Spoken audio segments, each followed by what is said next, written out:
11 and 411, call 541. That's 727-541-1741. Call Gulfstream Motorsports for a diminished value report. Due to 28 years experience in the auto salvage business, I'm very good with wrecks. So if your car's been involved in a wreck, call me for a diminished value report. Call 727-541-1741. You may be owed some money for the lost value of your repaired vehicle. And visit us at GulfstreamMotorsports.com. Tune in to the Shrink and Wrap Show here on Tan Talk Radio. Our stories and our topics will include, but are not limited to, everyday issues. We're here for you, for our listeners. We want to know what's important to you. So again, don't miss us on Tan Talk Radio. Tune in again, Shrink and Wrap Show. We'll see you then. That's the Shrink and Wrap Show every Thursday from 3 to 4 p.m. right here on the Tan Talk Radio Network. This is the Tan Talk Radio Network.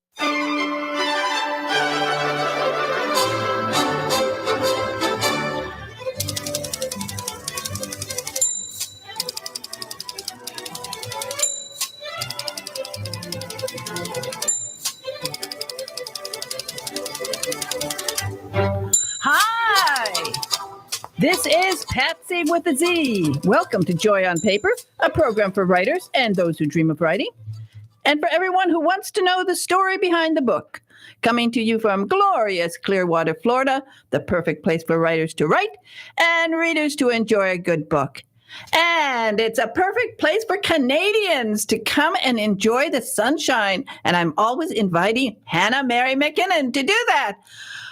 And I'm so happy she's on the program today because she has a great new book. It's called The Revenge List. Oh, boy, oh, boy. Hi, Hannah. Hi, Patsy. How are you? Okay. Well, it's so wonderful to talk to you again. Of course, you are the girl with the most diabolical mind. You say that every year, I think. I do. You're so sweet, and you have this lovely voice, and you sound so gentle. And then I get this book, and oh boy, what a book, page turner for sure. And of course, this one is. I really,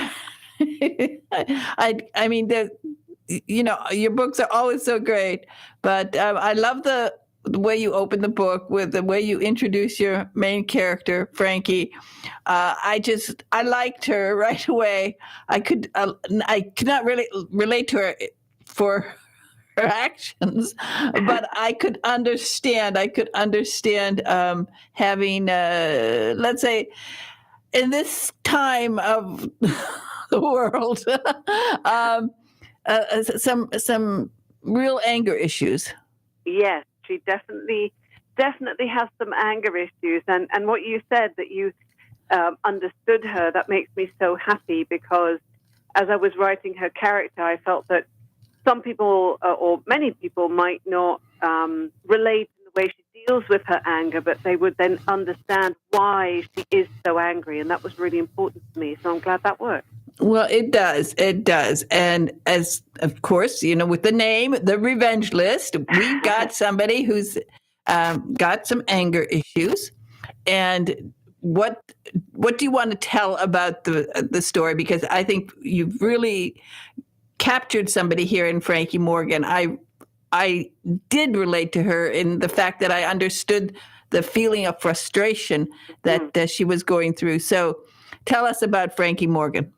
Well, basically, the book is the story of an anger management group therapy exercise gone terribly, terribly wrong. So Frankie ends up in anger management group sessions because of an altercation with a client at work.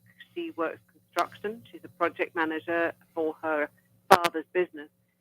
And something happens and she ends up in anger management, which she has agreed to go to, much to her, reluctance, really. And in the first session, she is tasked with writing a forgiveness list. So a list of the names of people, basically, who she feels have wronged her in the past and whom she could work to forgive. Of course, Frankie doesn't really want to forgive anyone because she doesn't like them. Hence why they're on her list. I think that's why I related to that part. And so she writes this list. She thinks it's a pointless exercise. It's not going to work, but she does it anyway. And then the list goes, and let's just say it goes. It goes. disappears. Oh yeah. Oh boy. And then one by one, we don't want to tell people what's going to happen, but something's going to happen because I mean, when you're going to write a revenge list, and I love how you wrote about the the class. I could feel like Frankie having to sit there and listen to that and look around her at all the other angry people and sort of and making her more angry. Basically, it was almost, there's a conversation with her brother later on in the book where he asks her, how's anger management? And she says, counterproductive. The way you write it, now, I've never been to an anger management. I've never been to any of I wouldn't do it, first of all. But because I don't like all that sharing and stuff. I'm sorry, people, but it's important. You do it. If you're angry, go to one of these classes. But certainly the way you write about it, it's so, I don't know if it's so realistic. Did you go to an anger management class just to check it out? No, I didn't. And you know what? I would have felt basically like an intruder to do that. You know, a spy. Yeah. Even if I hadn't used anything, if I'd gone to a session like that, I just would have felt it would have been wrong, to go. But I did speak to a number of psychologists, and one of them, AF Brady, a good friend of mine, she read through that particular scene and she said, that sounds about right. So I mean, I thought it was so good. It's such a great scene. With so many of your books, what do I say, so many, all of your books, I want to film them. You know, if I had money and if I win the lottery, I had a lottery winner from Canada. He won $1 billion in Canada.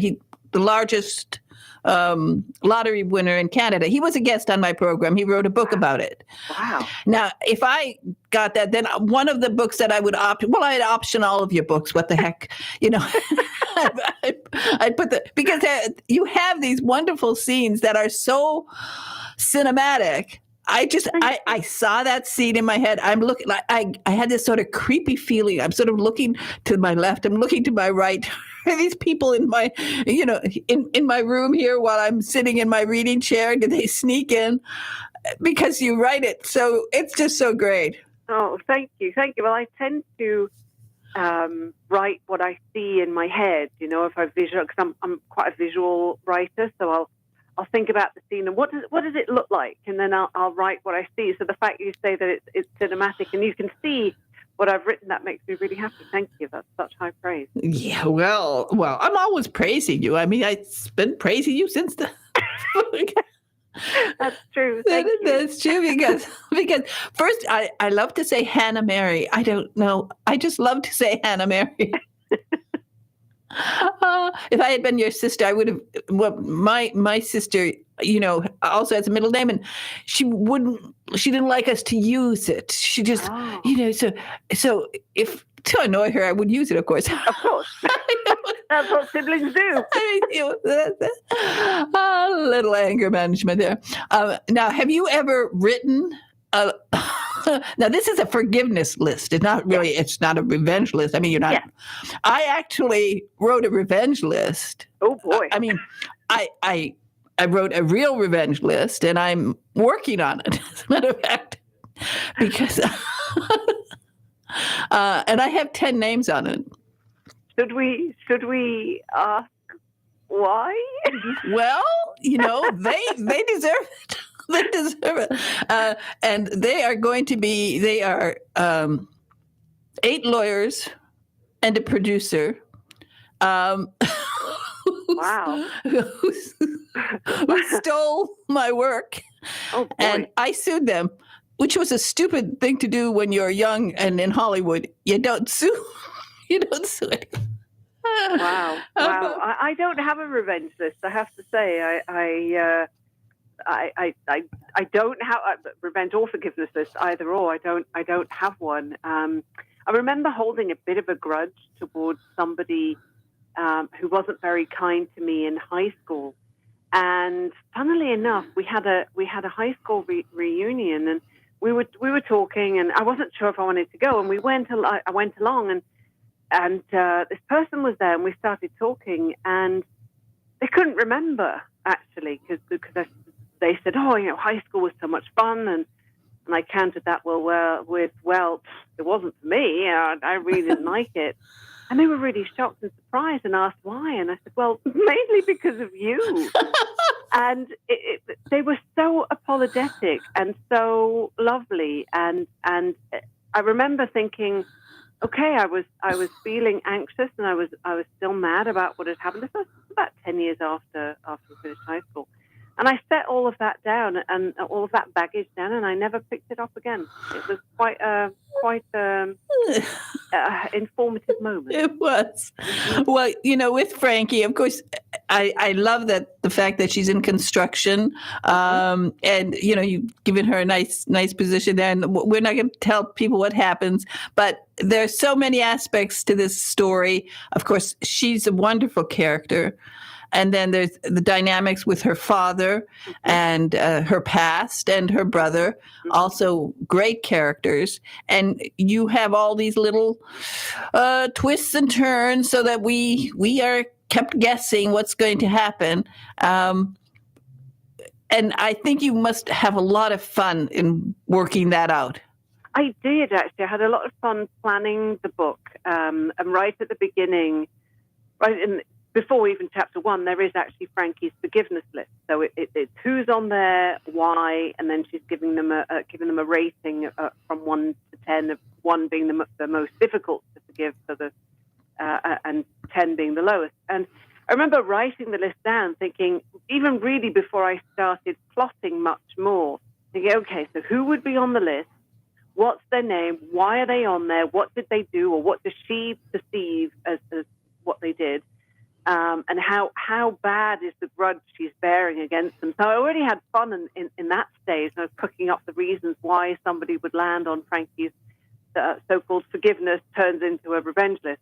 And then plotting the story out, I did have a lot of fun with Frankie because she carries a certain amount of anger. Obviously, people who pick up the book should expect that she is angry, but not throughout 360 odd pages, because that would be exhausting. There are pockets of humor in there as well. Oh yes. And she was just so much fun to write because she says things and does things that are off the cuff, and she dares to really voice things that I would never say. So that was a lot of fun. It was a lot of fun writing her. Well, exactly. What I liked about her is that she's got this baggage, but there's also something I kept wanting something good to happen for her. I wanted it so badly. I'm trying to think along the way, what is going to happen? What will be something good for her? And there's something, and I think that people will enjoy the twists. And it's just a fun read. Thank you. I hope people enjoy the twists too, and that they can't see them coming. When they see the list at the beginning, they wonder, ooh, what did that person do to Frankie? Why are they on the list? Because that's part of the fun of reading the book, I hope, too. Yes. Is finding out not only what happens to Frankie, but why the people are on the list in the first place. What happened to Frankie in the past that made them deserve a spot. Oh, and I do like her neighbor. And yes, Edith, the annoying neighbor. Yeah. I think people tend to have them. My annoying neighbor actually might be listening, so I can't say.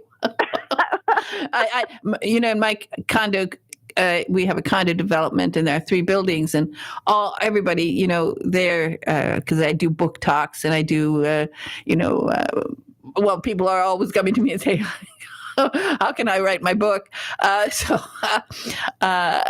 get a lot of input from people. And I just want to say, if you're listening, I do forgive you for taking my laundry out of the dryer and throwing it all over the table Oh no! For everybody to see. Oh, so Next time, please hold it. yeah, exactly. Do it. But I just think it was when you got this idea, well, it just popped into your head. Not really, no. So what happened was I had an idea for a book, and I thought it was really cool and interesting, and my agent did too. We were geeking out about this idea, and we sent it to my editor, and she said, "No, I think that's too quiet. You know, what else do you have?" So I pitched another one, and that got turned down, and then a third one, and I didn't think the third one would fly, but I thought, well, this is what I've got at the moment, you know. And sure enough, that one got turned down as well, and all of them, my editor said, they just seem not quite high concept enough, and just too quiet. And I thought, oh my gosh, too quiet. I'll give you too quiet. What's not quiet? An angry person. Oh, what can I do with that? So it really sparked from me being a little bit frustrated with the situation, not with my editor, she's absolutely lovely, or my agent, she's lovely too, but just frustrated with myself that I wasn't coming up with something that met their expectations, you know, and thinking, oh no, I'm going to miss my deadline, panic, quiet, what's not quiet, an angry person, and then I was off. That was the spark. It was pressure, really. And then your diabolical mind jumped into action and came out with all sorts of... It did. Frankie came really quickly, actually, after the idea, and then this idea of this anger management group therapy and what could possibly go wrong if you write a list of people you should forgive, and then things, you know, go south from there. So it really was a lot of fun, and Frankie, developing her, you know, even though she was angry, but I still found her really funny. She was. I had a lot of fun, and it really was a pleasure spending time with her as my character. It really was. Well, and the reader will find it the same way, because I did enjoy being with Frankie. I felt very, I don't know, I admired her spunk, and I understood her, and I just liked her. So that's a big winner for a writer when you write somebody that. You know, your readers can say, yeah, you know, and they'll remember her. I think they'll remember her. I hope so. And it was a gamble, to be honest. Just like last year's book, Never Coming Home, writing from the bad guy's point of view, I knew that was a gamble.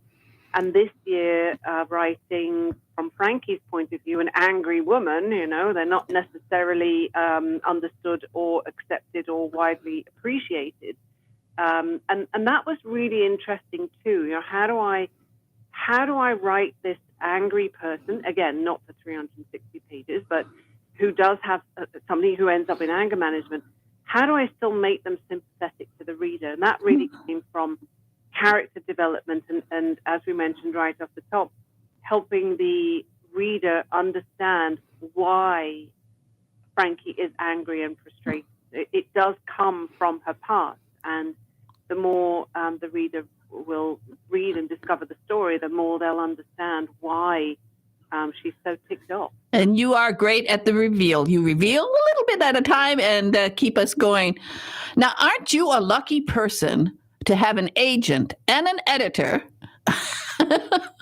who are so good to you? Yes, I am. I'm incredibly fortunate, and they're wonderful. I've been with Carolyn Ford now from the Transatlantic Agency for, 5 years? 6, I'm not sure, quite a long, 6 years probably, somewhere around there. And I have a new editor, Mira, actually, Dina Davis, because my former editor left the industry and works freelance now. And they are brilliant. I am in extremely great and capable hands. Oh, this is something that for writers, if you just find the right people who spur you on, and obviously they understood you. They sort of drew this out of you. They must have known there's something more inside her, something bigger.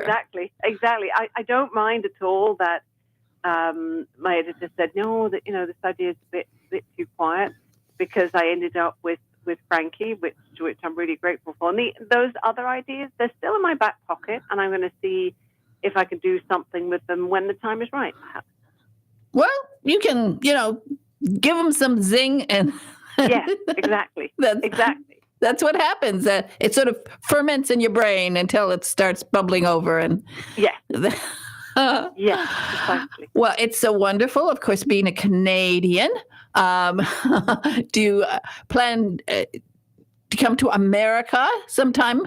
Yes. In fact, I'm going to Thriller Fest in New York on the 2nd of June. Oh, well, that's going to be great. Now that we went through those pandemic years, it's sort of everything got all fogged up and messed up.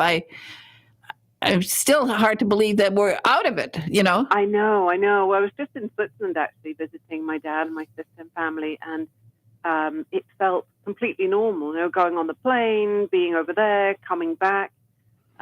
It was, of course, shouldn't downplay COVID. It is still very much around, but it certainly doesn't feel like 3 years ago when you and I were talking about Sister Dear that came out then in 2020, and it was just, oh my gosh, it was completely different than now. So I've never been to Thriller Fest before. I was supposed to go in 2020, but then of course COVID shut everything down. So this is my first time, and I'm really, really excited. Oh, that's going to be fun for you. It's going to be great. It's just so wonderful when I sort of been watching how you've developed and it's just, I get so thrilled for a writer when they get to this point. Now, have your books been translated already into other languages?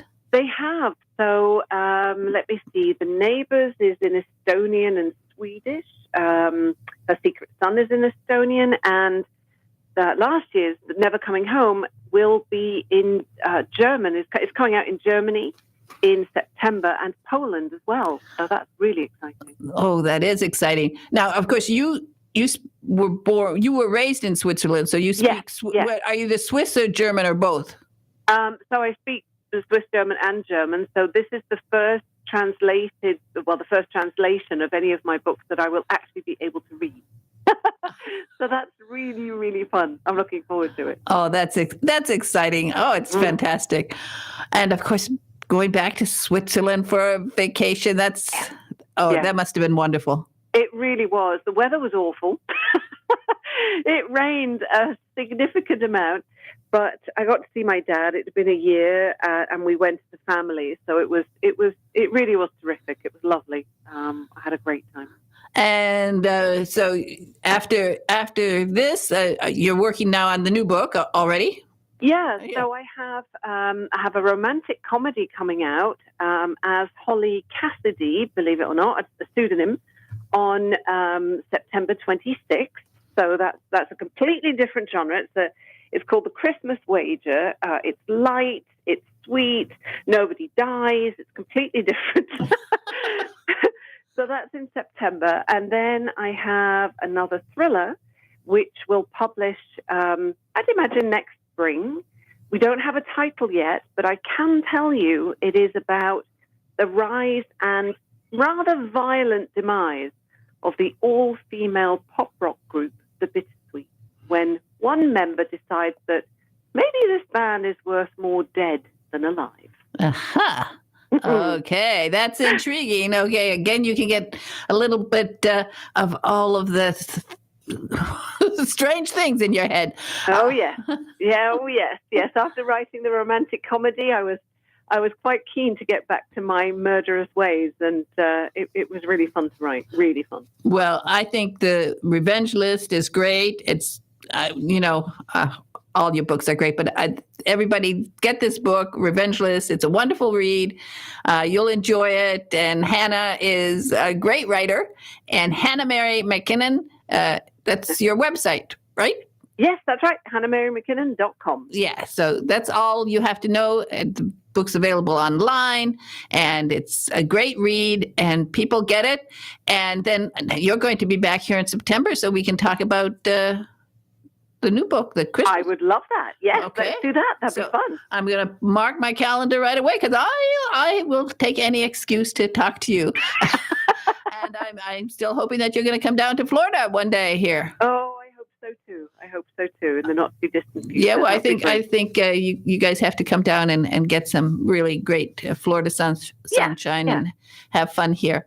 Okay, so Hannah, thank you again for joining me today on Joy on Paper. You are always a joy, and we'll see you in September. Thank you, Pat. It's been so much fun as always. I appreciate your support so much. Okay, bye-bye now. Bye. Oh, she's so sweet. She's a doll. Okay, we're going to play a book buzz from Rita Moreau, and then we'll have some commercials, and then I'll be back with my next guest.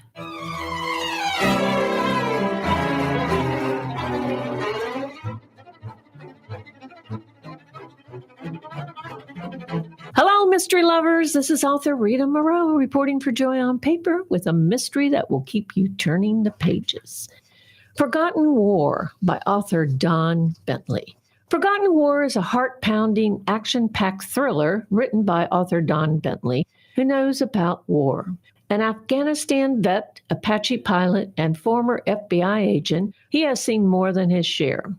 Defense intelligence agent Matt Drake handles the nation's toughest missions while dealing with his own personal demon. He's got serious swagger, wry wit, and a lyrical heart. This is the fourth book in the series. For years, Matt Drake and his partner Frodo have watched each other's backs through some very dark days. But one thing they've never doubted was their commitment to each other until now. Frodo has been accused of a war crime 10 years after leaving Afghanistan. Matt is determined to prove his friend innocent. But what will he do when he finds his closest friend has secrets he won't share? Don Bentley delivers a blistering adventure loaded with excitement and fabulous characters. He has the ability to go from high-speed action to tender moments. We get an insight into Matt's own struggles and how his love for his family keeps him strong. He also has a hilarious side to his writing that lights things up a bit. But then it's back to nonstop action to the end that will bring tears to your eyes as well as joy. Brotherhood born in battle is a strong bond that cannot be broken. In the thriller world, you can get no higher praise than from Nelson DeMille, the author of the John Corey series. DeMille calls Forgotten War a word feast that few writers can match. Don Bentley dedicated Forgotten War to the 11 Marines, 1 sailor, and 1 soldier who gave their lives on August 26, 2021 at Abbey Gate. You will love Forgotten War for its relentless and crackling writing from an author who has lived this life. A stunning book that seems to end too soon. Forgotten War by Don Bentley is available online. This is Rita Moreau, author of the Ghost and Camper Cookie Mystery Series, reporting for Joy on Paper. For more of my suggestions, go to our website, www.radio-joyonpaper.com. Buzzing off for now.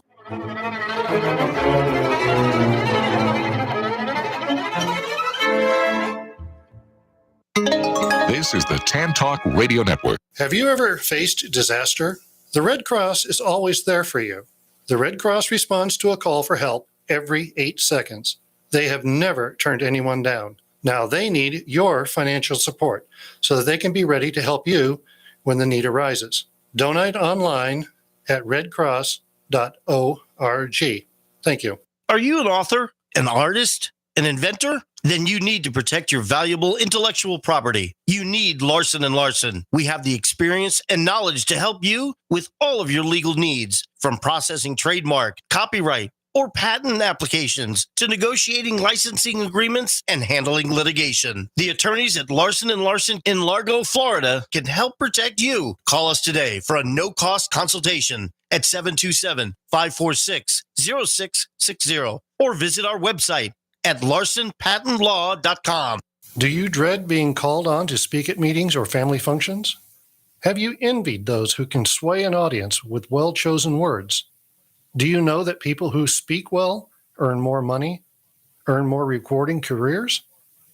Gain the confidence to master any speaking situation. Toastmasters will allow you to find your voice. Go to toastmasters.org to locate the club nearest you. This is the Tan Talk Radio Network.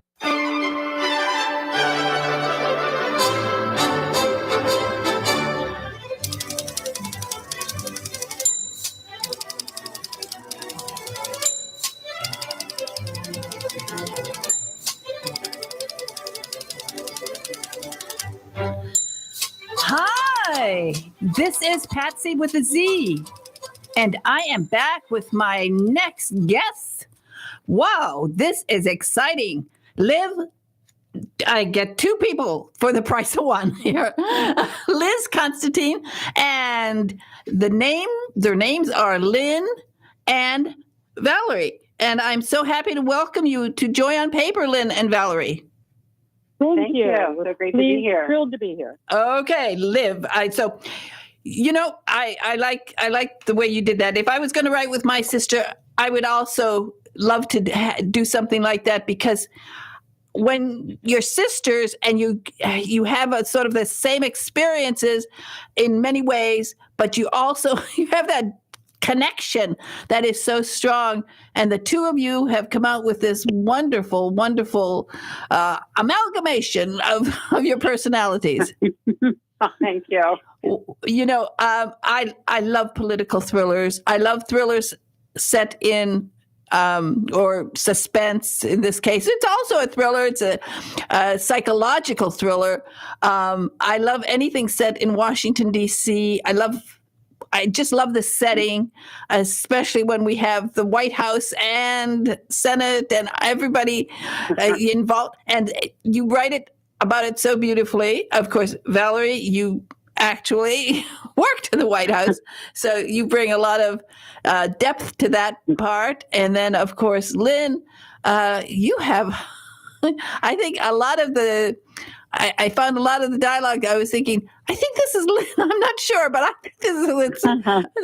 So, do you guys get mixed yourself up? We do. Sometimes. We do. Yeah, usually when it's something that someone really likes, then we both take credit for it. So that's when we get Absolutely, right? Right. Well, but it is true. There are times that I will look at something that I particularly like and think, which one of us wrote that? I think I wrote it. I hope I wrote it. But, we're not always sure. Well, one important question, do each of you have a vintage Balmain gown?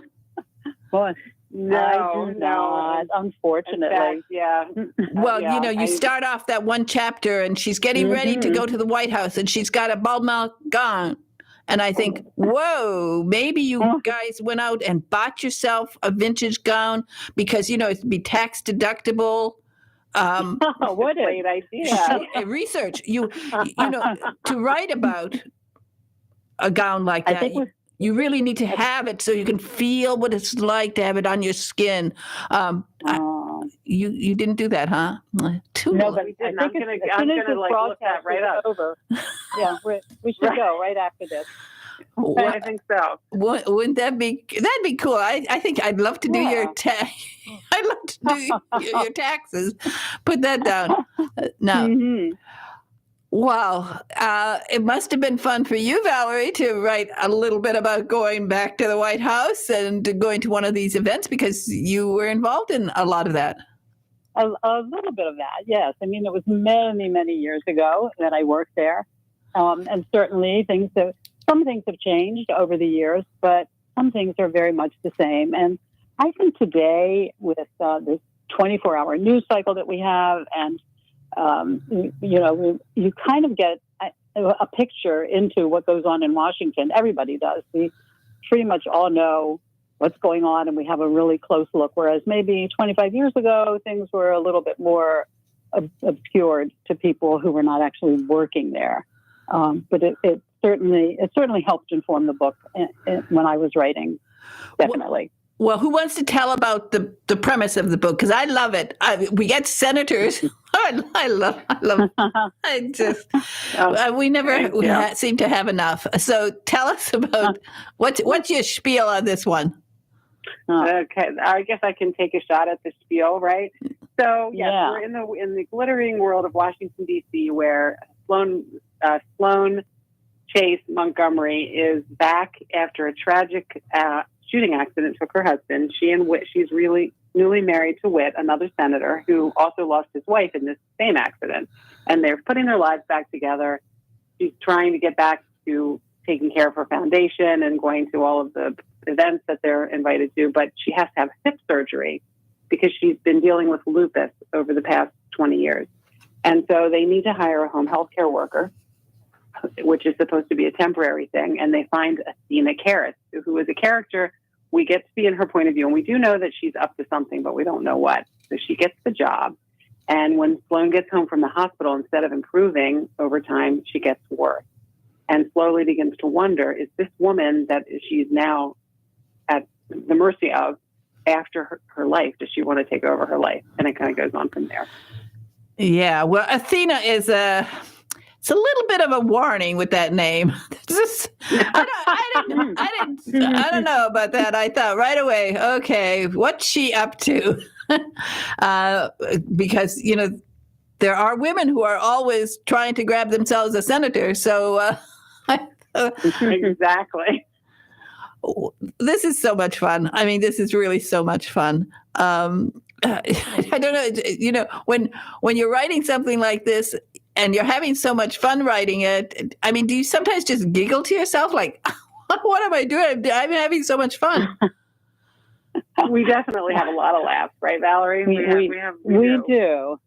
Yeah, but it's work too. It's fun and it's work. But the characters who you sort of really don't know, you don't know what they're up to, and is this one good? Is this one bad? And there are several of those, and there's several different points of view in the book. So that's what's fun, to sort of make them mysterious, still being fair to the reader, and not throwing in a curveball that doesn't make sense. So that's, I think that's part of the fun of it. Now, when you're writing, you know, how do you do the organization? Do you have like a character sheet that both of you work from, where you put everything down about each character? Because, I mean, since you're working separately, you have to sort of keep it all organized. Yes. I mean, we do. We have a like a list, and because, you know, sometimes especially with the minor characters, it's easy to get mixed up with the names and we'll forget. So we do have a master list that we keep adding to, and we share and update. And then sometimes, you know, we make the mistake of naming a minor character. I did this once, too similar to like a main character, and then Valerie will have to say, oh, you know, got to change that. So we're always kind of keeping an eye on the names and company names, or any kind of a name in there, because if you only write it for like one or two scenes, it's so easy to forget it. And then when you need to bring it up again, it's like, oh, darn it, what was that? Yeah, what was that name? Driver's name. And so we definitely do that. And it is important, because when you mention a hair color or eye color, what they look like, that right. And this is recently, you know, last November, a lot of my listeners did NaNoWriMo, and they wrote their stories, you know, in a month. They wrote 50,000 words, and they've been gradually coming back to me ever since the beginning of the year saying, you know, I finished this book. And then I will say, well, have you done a character list? I mean, do you have a list where you have the details about your characters? Because when you eventually someday you're going to have an editor, they're going to want to know these things. They're going to want to know what, you know, who's who and what's what. Mm-hmm. Absolutely. Yeah. And we learned that from other books, right? Yeah. Right. Yeah. Yeah. Now, you have beta readers, right? We do. Some friends, yes, our sisters-in-law, and then some friends that we have, yes. Okay. Again, this is something that I had to tell these new writers, that, you have to actually let people read the book. Yeah. Right. I mean, I get them, they're ready to send it to an agent, but they haven't had anybody.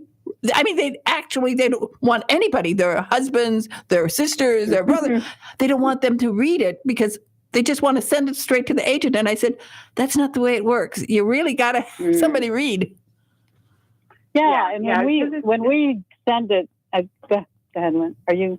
No. I was just going to say that sometimes we'll send it with questions. Yeah. That's what I was going to say. If there are 5 people reading it, and just to make sure there's no confusion and it's not necessarily asking them, well, is it good or not? I mean, that, and especially if they're your friends, I'm not going to say, oh, this is terrible. But, any places that they found confusing, any places that were boring to them, any things that seemed completely unrealistic. Did they guess the twist? All of those things.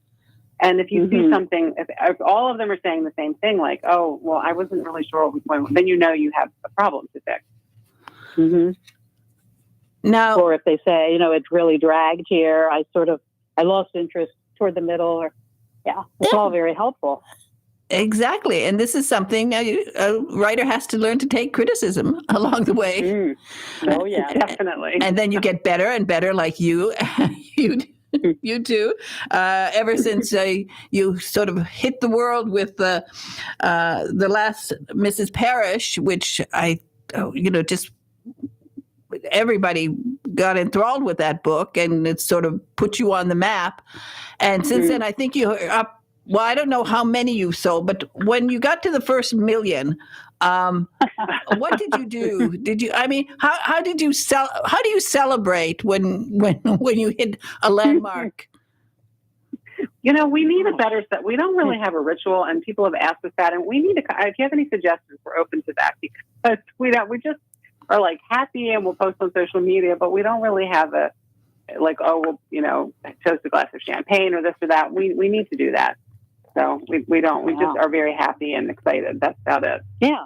Any suggestions? Yeah, well, I will come up with one, because I think it's important. Actually, it's wonderful, and it's then with what you're doing. My goodness, do you have the covers for all of the books, the translations of all your books? We do. Most of them. A few of them take a while to come in, but yes, we do. So we're constantly adding bookshelves, and then we have a poster that we made with the book covers as well. Just that I have in my office. But yeah, there's so many gorgeous covers. We love seeing all of the foreign covers. Yeah, to see the different interpretations in different countries. It's really fascinating. It is. I love to see how different countries pick up a different look for a book. Yeah, the same book, but they absolutely can be so different. It's amazing. Well, with you now, you have 28 languages to 30 languages. I don't know how many languages. You should just make a whole wall, just wallpaper. That's what I would do. I like that. That's what you should do. And then every time that you hit these landmarks, just wallpaper another part of the wall. Because it's amazing. I think it's so exciting always to see people really make a great success of it. But you can also put a timer now on your website. Another one. Sort of national debt, like they do that. Right. And in your case, I know somebody once asked an author, what's the best, most exciting thing about writing? For me, I would say the royalty, man. The royalty. That gives me a kick. That's exciting. Yeah, that is exciting. Yeah, I think so. Because it's wonderful, and I as I said with this book, it's just I think it came out at the perfect time, because everybody's interested in the Senate at the moment, who belongs in it, and who's fooling around there, and who should be gone. That's right. And certainly with your input, that so much about the background of Washington, D.C. You might have been gone for a while, but really, I don't think it's changed. Long time ago, years and years ago, I worked for a certain politician who, as a matter of fact, is a senator today, a very famous senator. And let me put it this way. It was a long time ago, and that senator has been there a long time. So I have some input into what that senator should be doing at the moment, and so I just got such a kick out of it. I think everybody will love this book. It's just the mystery is great. Who's good, who's bad, and who's all bad, and who's a little bit good. But Thank you. You have that dynamics. You're able to write nuance. You can do a little nuance to the characters. So Yeah, thank you. which is important. And of course, you've gotten so much. Well, all your books have any of them been made into films yet? Not yet. They're in the process. We have options on two. You Yes, have options. but not- Okay. not Well, yet. I've been in the option world. World. It's a very Yeah, slow it's world. Oh yes, you can be in that option world for a long time. But Yes. I'm telling Hollywood, hey Hollywood out there, those of my listeners who are out there, because I have some. This I like to do this one and do a movie. You are again. You have this. I want to be there to get that vintage Balmain gown. And, I think you'd have to select it yourself. And did you where do you live? The two of you, different places? We do. Yeah, I'm in Maryland. I'm in Connecticut. And I'm in Connecticut and Valerie's in Lynn Maryland. is Connecticut. Yeah, Valerie's Maryland. And did you have to take a trip down to Washington, D.C. to check things out? We both been there a lot, and Valerie lives there, near there. Yeah. So okay.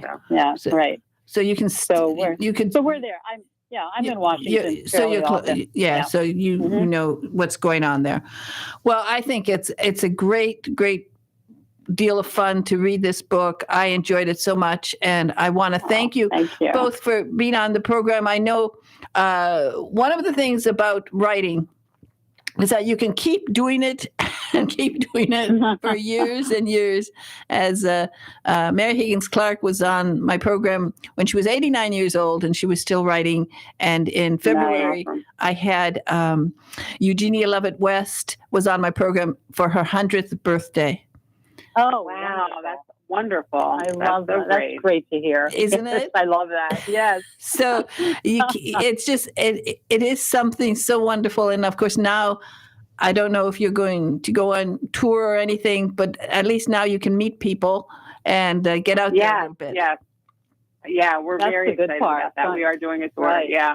We really missed that in the past few years. And of course, I think, Valerie, are you involved with one of the organizations for, Lynn, thriller, international thriller writers. Yeah, who is that? Lynn? Yeah, that's Lynn. That's me. Yes, I'm on the board of International Thriller Writers, which is a fabulous organization that supports writers. And it's really how we got inspired to start writing again back in 2012. That's right. And so I'll be at Thriller Fest in another week. Oh, that's right. The beginning of June here. So, that's going to be fantastic. That's going to be fantastic. I just had Hannah Mary McKinnon on, and she's going to be there. Yeah. And she's from Canada. Right. Yeah.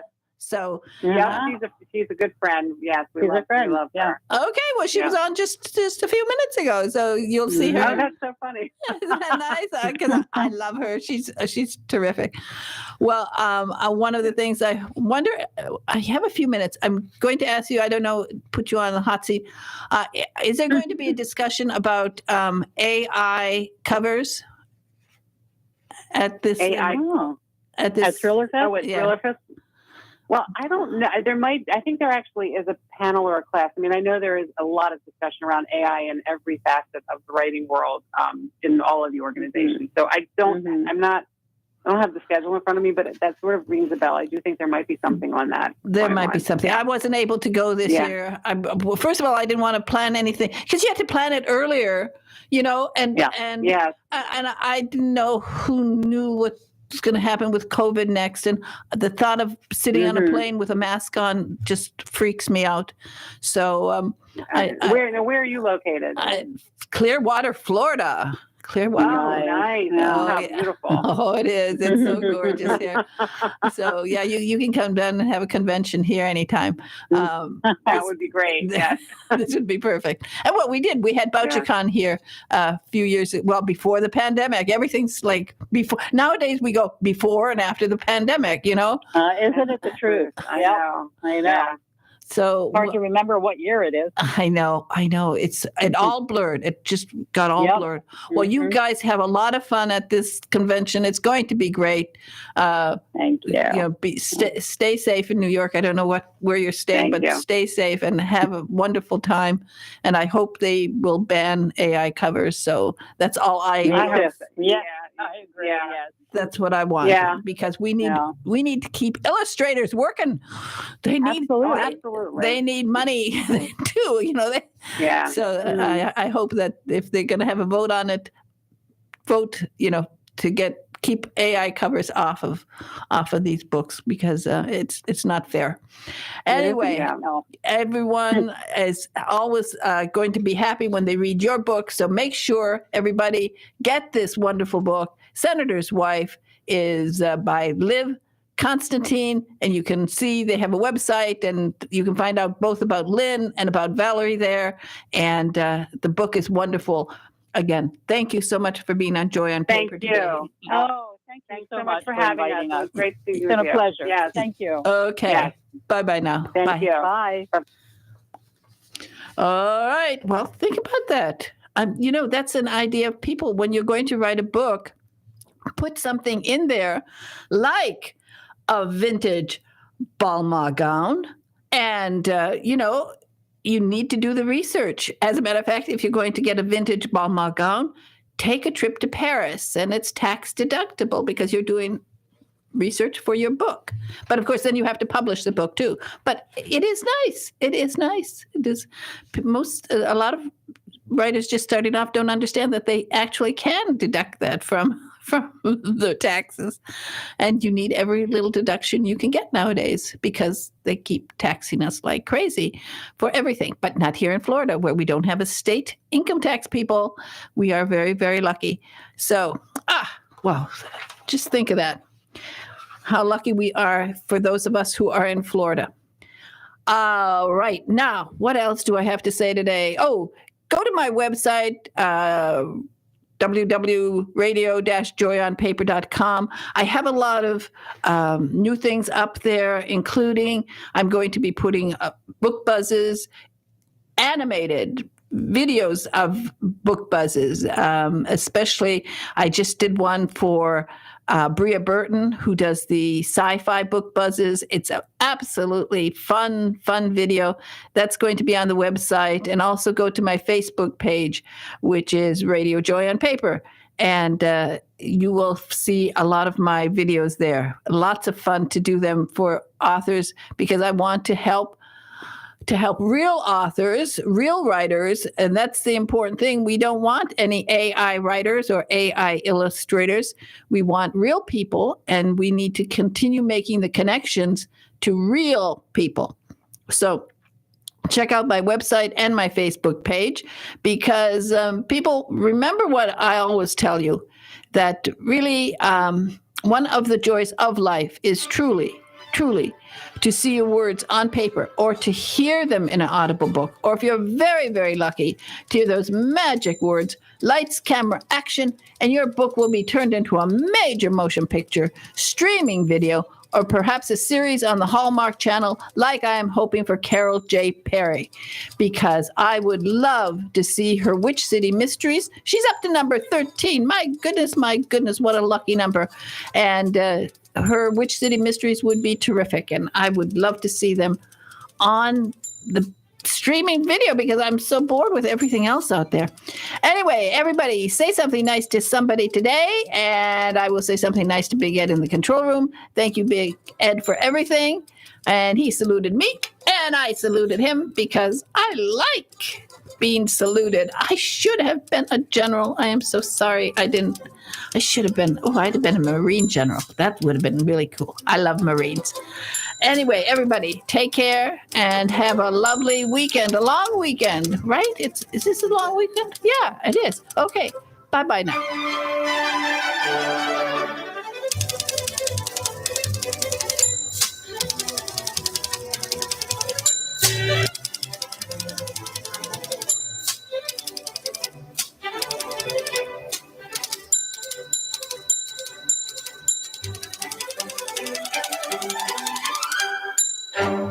WTAN, Clearwater. FM 106.1. WDCF, Dade City. FM 102.3. Listen. And a happy Tuesday, Tampa Bay. Big Ed here on the Tan Talk Radio Network. Let's take a look at your Bay Area forecast. The heat continues for another couple of days or so. High this afternoon of 86. Rain chances increase to about 50% today and tomorrow. Overnight low tonight, 72. Tomorrow's high looking at 84 degrees. Sunset this evening is at 8:19 p.m. Now, here's the latest from CBS News. From the Sunshine State, this is Tampa Bay.